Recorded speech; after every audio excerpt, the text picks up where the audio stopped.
Digital computer जो है वो बेसिकली 4 टाइप के होते हैं। सबसे पहला कंप्यूटर इसका नाम है सुपर कंप्यूटर, सेकंड है मेनफ्रेम कंप्यूटर, थर्ड है मिनी कंप्यूटर और फोर्थ है माइक्रो कंप्यूटर। सबसे पहले सुपर कंप्यूटर को समझते हैं, वो क्या होते हैं। सुपर कंप्यूटर जैसे नाम से पता लग रहा है, सुपर मतलब सबसे ज़्यादा पावरफुल। यहाँ पर बात की जाए तो ये कंप्यूटर दुनिया के सबसे ज़्यादा पावरफुल कंप्यूटर्स और मशीन की कैटेगरी में आते हैं। सबसे ज़्यादा अगर कोई चीज़ पावरफुल है वो मशीनों और कंप्यूटर्स के अंदर, तो वो मशीन और कंप्यूटर उसका नाम है सुपर कंप्यूटर। ये स्टोरेज के मामले में सबसे ज़्यादा पावरफुल है, काम करने के मामले में भी सबसे ज़्यादा पावरफुल है, यानी इनकी कैपेबिलिटी बहुत ज़्यादा है काम को करने की। सबसे पहला जो सुपर कंप्यूटर है वो 1964 में आया था, 1964 के अंदर, जिसका नाम था CDC 6600 6600। इसका ये मॉडल नंबर है 6600 और नाम है CDC। ये सबसे पहला जो है हमारा सुपर कंप्यूटर है, दुनिया का सबसे पहला सुपर कंप्यूटर। आखिर इतने ज़्यादा सुपर हैं तो इसके काम भी बहुत ज़्यादा एडवांस है। ये जैसे काम करता है मौसम की भविष्यवाणी के लिए, भूकंप की जानकारी के लिए, यानी हमारा वेदर कैसा होने वाला है, कब भूकंप आने वाला है, मौसम आगे कैसा रहने वाला है, हमें पता लग जाता है ना कि 1 महीने बाद या 10 दिन बाद या कल परसों कैसा मौसम रहने वाला है। ये सब कुछ हमें इन्फॉर्मेशन मिल पाती है सुपर कंप्यूटर की वजह से। इसके अलावा जितने भी हथियार वगैरह होते हैं, नाभिकीय टेस्टिंग वगैरह होती है, वो सब कुछ भी सुपर कंप्यूटर के द्वारा कंट्रोल की जाती है।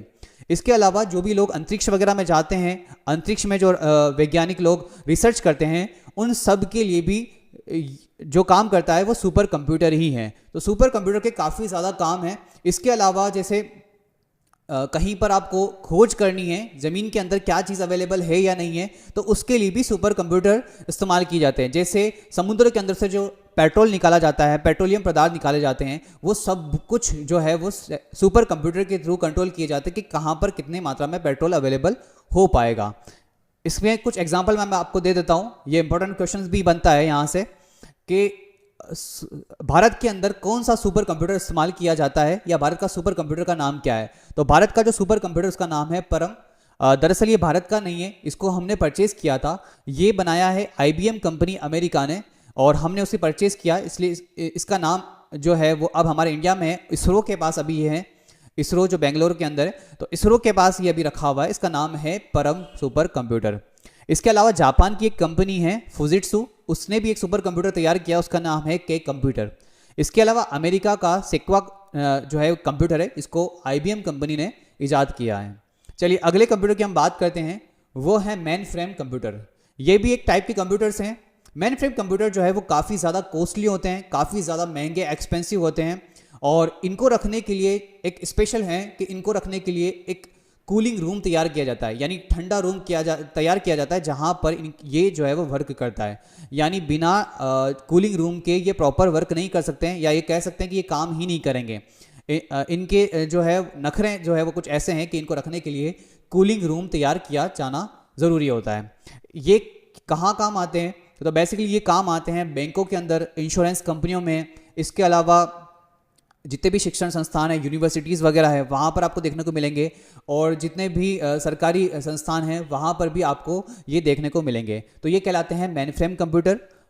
इसके कुछ एग्जांपल, फुजित्सु जो जापान की कंपनी है, इसका एक मेन फ्रेम कंप्यूटर, इसका नाम है ICLVME। एक हिटाची, वो भी जापान की ही कंपनी है, उसका है Z800 Z800। ये मेन फ्रेम कंप्यूटर के कुछ एग्जाम्पल्स हैं।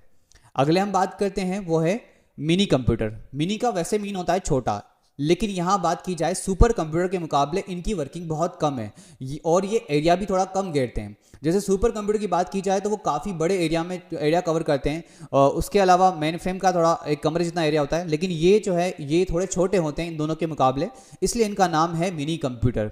मिनी कंप्यूटर भी बहुत ज़्यादा पावरफुल मशीनों में से आते हैं और इनकी एक खास बात है कि इन्हें एक से ज़्यादा बहुत सारे यूजर्स ऑपरेट कर सकते हैं, यानी एक टाइम पर एक कंप्यूटर को एक ही बंदा चला सकता है जो हम कंप्यूटर सीखते हैं। लेकिन ये अगर मिनी कंप्यूटर अगर आपने लगा रखा है तो यहाँ पर आप जो है एक से ज़्यादा यूजर्स को यानी कंप्यूटर ऑपरेटर्स को बिठा सकते हैं जो एक ही कंप्यूटर पर वर्क करेंगे, तो वो कंप्यूटर कहलाते हैं मिनी कंप्यूटर।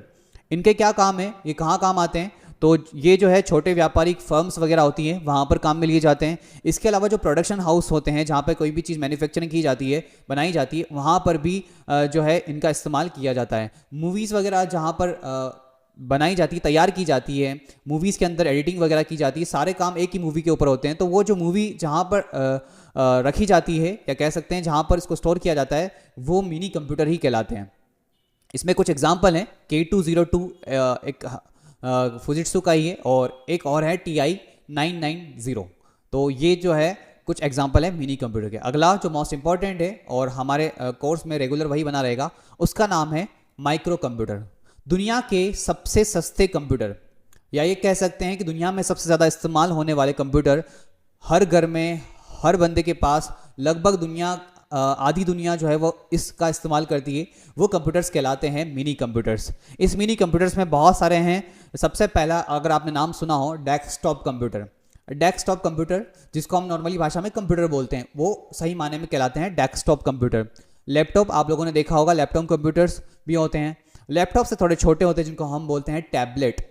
टैबलेट जान रहे हैं, टैबलेट और फैबलेट, ये दो अलग अलग टाइप के हैं। इनके बारे में मैं आने वाले चैप्टर में एक्सप्लेन करूंगा। तो टैबलेट और फैबलेट जो है ये भी माइक्रो कंप्यूटर कहलाते हैं। इसके अलावा जो आप फ़ोन यूज़ कर रहे हो, जिससे आप वीडियो देख रहे हो, ये स्मार्टफोन कहलाते हैं। तो स्मार्टफोन भी जो है वो माइक्रो कंप्यूटर की कैटेगरी में आते हैं। इसके अलावा अभी टेक्नोलॉजी चेंज हो रही है, तो स्मार्ट वॉच भी आने लग गई है। तो ये सारी चीज़ें जो हैं, इसके अलावा एक नाम और यहाँ पर ऐड किया है मैंने, PDA। PDA की फुल फॉर्म याद रखिएगा, एग्जाम में पूछी जाती है, पर्सनल डेटा असिस्टेंट। यानी ये क्या है, ये आपका फ़ोन, आपका स्मार्टफोन, टैबलेट, कंप्यूटर, लैपटॉप, ये सारे PDA कहला सकते हैं। PDA का मतलब होता है वो जो आपका पर्सनली डेटा रखते हैं, यानी आपका जो डेटा है जिस डिवाइस में स्टोर है, वो आपके लिए आपका PDA है। असिस्टेंट मतलब कह सकते हैं मुनीम, चमचा जिसको हम बोलते हैं। तो आपका फ़ोन आपके लिए चीज़ें स्टोर करके रखता है, तो वो आपका असिस्टेंट हो गया, इसलिए वो कहलाता है PDA, पर्सनल डेटा असिस्टेंट। वैसे PDA में आपको बता दूं, जितने भी बड़ी बड़ी कंपनीज जो जहाँ पर लोग काम करते हैं, तो वहाँ पर उन कंपनी के द्वारा उन्हें एक स्पेशल फ़ोन या टैबलेट या लैपटॉप दिया जाता है, जो उस कंपनी के अंदर ही वर्क करता है। फिर आप उसका इस्तेमाल घर जाकर नहीं कर सकते, वो कंपनी के अंदर ही रह जाता है। फिर अगले दिन आप आते हैं, उसका यूज़ करते हैं, तो वहाँ पर उस कंपनी के लिए वो चीज़ें जो है वो PDA हो जाती है। तो ये कहलाते हैं पर्सनल डेटा असिस्टेंट।